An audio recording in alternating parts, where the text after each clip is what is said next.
नमस्कार,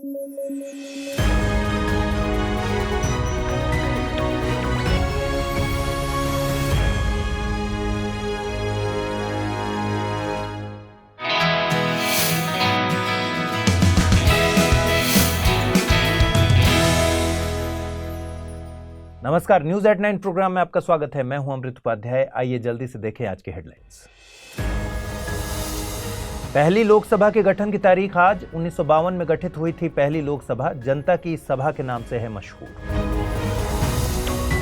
राष्ट्रीय अनुसूचित जाति आयोग को लेकर सुप्रीम कोर्ट का फैसला। संवैधानिक आयोग का दर्जा है हासिल, अनुसूचित जाति के हितों के लिए करता है काम।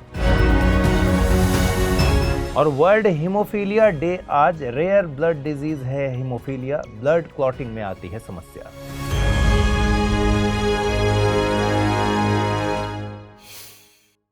खबरों की शुरुआत करने से पहले एक बार फिर दोहरा दूं कि स्टडी IQ IAS हिंदी की टीम ने हिंदी माध्यम में चौथा लाइव फाउंडेशन बैच शुरू करने का फैसला लिया है। 22 अप्रैल से इस बैच की शुरुआत हो रही है शाम 6 बजे। कोर्स में छूट हासिल करने के लिए आप अमृत लाइव कोड का प्रयोग कर सकते हैं। इससे ये कोर्स आपको केवल 18,999 में हासिल होगा।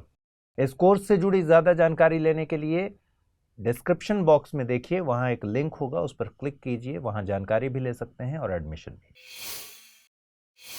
चलिए खबरें शुरू करें। सुप्रीम कोर्ट ने केंद्र सरकार को राष्ट्रीय अनुसूचित जाति आयोग में मौजूद खाली पदों को जल्द भरने का आदेश दिया है। यह आदेश मुख्य न्यायाधीश DY चंद्रचूड़ की अगुवाई वाली 3 सदस्यीय पीठ ने जारी किया। यह पीठ अंबेडकर एसोसिएशन फॉर डेवलपमेंट द्वारा दायर एक याचिका पर सुनवाई कर रही थी। इस याचिका में तय अवधि के भीतर राष्ट्रीय अनुसूचित जाति आयोग के अध्यक्ष, उपाध्यक्ष और सदस्य के पद पर नियुक्तियों की मांग की गई थी। राष्ट्रीय अनुसूचित जाति आयोग एक संवैधानिक निकाय है। इसका गठन संविधान के अनुच्छेद 338 के तहत किया गया है। इसे अनुसूचित जातियों और एंग्लो इंडियन समुदायों के सामाजिक, शैक्षणिक, आर्थिक और सांस्कृतिक हितों को बढ़ावा देने के मकसद से स्थापित किया गया है। साथ ही यह आयोग इन समुदायों के खिलाफ हो रहे शोषण से भी इन्हें सुरक्षा प्रदान करता है। गौरतलब है कि मूल संविधान के अनुच्छेद 338 में अनुसूचित जातियों और जनजातियों के लिए एक विशेष अधिकारी की नियुक्ति का प्रावधान था।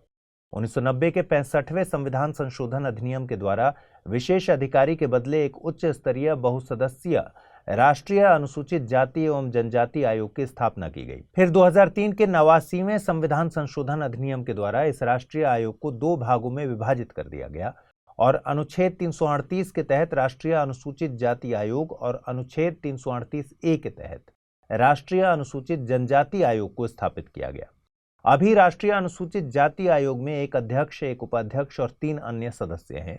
ये सभी राष्ट्रपति के हस्ताक्षर और मुहर लगे आदेश द्वारा नियुक्त किए जाते हैं। इनकी सेवा शर्तें और कार्यकाल भी राष्ट्रपति द्वारा ही तय किए जाते हैं। 17 अप्रैल का दिन भारत की पहली लोकसभा के गठन के लिए जाना जाता है। 25 अक्टूबर 1951 से 21 फरवरी 1952 तक चले पहले आम चुनाव के बाद 17 अप्रैल 1952 को पहली लोकसभा गठित हुई थी।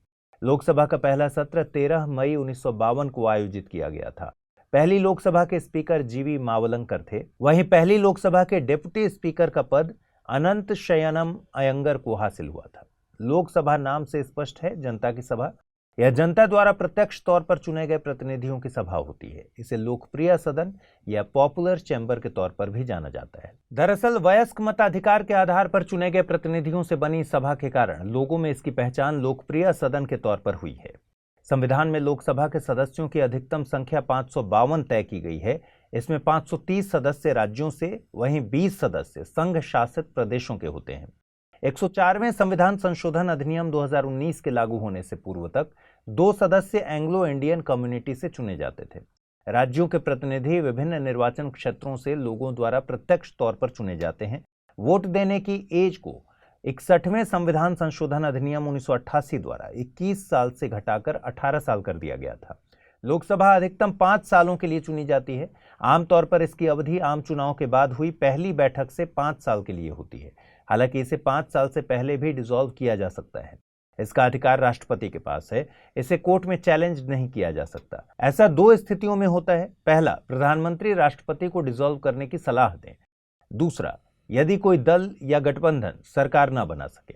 इसके अलावा लोकसभा की अवधि इमरजेंसी यानी आपातकाल की स्थिति में एक बार में 1 साल तक बढ़ाई जा सकती है। लेकिन ये किसी भी स्थिति में आपातकाल खत्म होने के बाद 6 महीने की अवधि से ज्यादा नहीं हो सकता।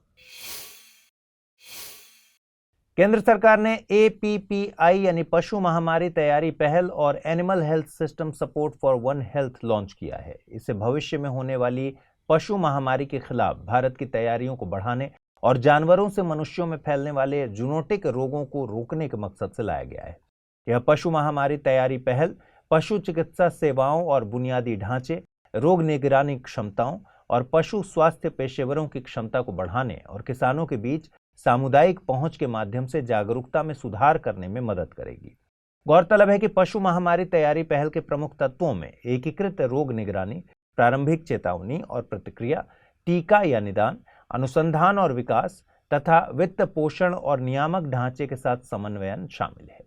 वहीं AHSSOH यानी animal health system support for one health का मकसद वन हेल्थ अप्रोच का उपयोग करके एक बेहतर पशु स्वास्थ्य प्रबंधन प्रणाली को विकसित करना है, जिससे पशुओं के लिए एक बेहतर पारिस्थितिकी तंत्र का निर्माण हो सके। यह एक विश्व बैंक द्वारा वित्त पोषित परियोजना है। इसके लिए सरकार को 1228 करोड़ रुपए का फंड विश्व बैंक द्वारा किया गया है। इस योजना के जरिए शुरू में 5 राज्यों को कवर किया जाएगा। ये राज्य हैं असम, ओडिशा, मध्य प्रदेश, महाराष्ट्र और कर्नाटक। आपको बता दें कि जूनोटिक रोग ऐसा रोग होता है जो मूलतः जानवरों में उत्पन्न होता है, लेकिन यह जानवरों से मनुष्यों में भी फैल सकता है। इससे इंसान संक्रमित हो जाते हैं। इसकी रिवर्स स्थिति एंथ्रोपोनोसिस के रूप में जाना जाता है।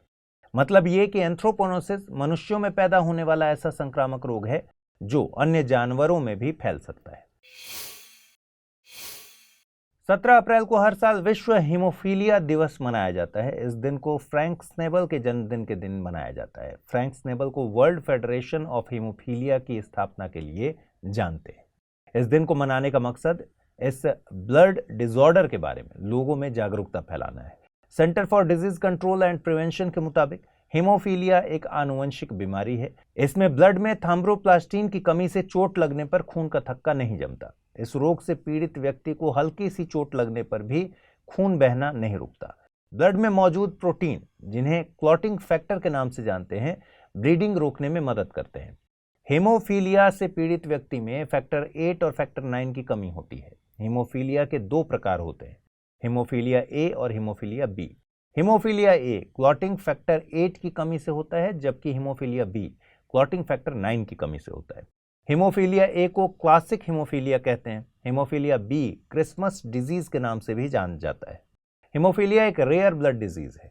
हर 10,000 में से एक व्यक्ति हीमोफीलिया के साथ पैदा होता है। वर्तमान में इसके इलाज का एक ही तरीका है, जिसमें मरीज के शरीर में कमर्शियली मैन्युफैक्चर्ड फैक्टर्स इंसर्ट किए जाते हैं, जिन्हें कंसंट्रेट्स कहते हैं।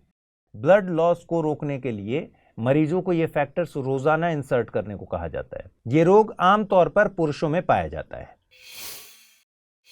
आइए अब जल्दी से देखते हैं बुलेटिन पर आधारित क्या सवाल बन सकते हैं। पहला सवाल है, निम्नलिखित युग्मों पर विचार कीजिए।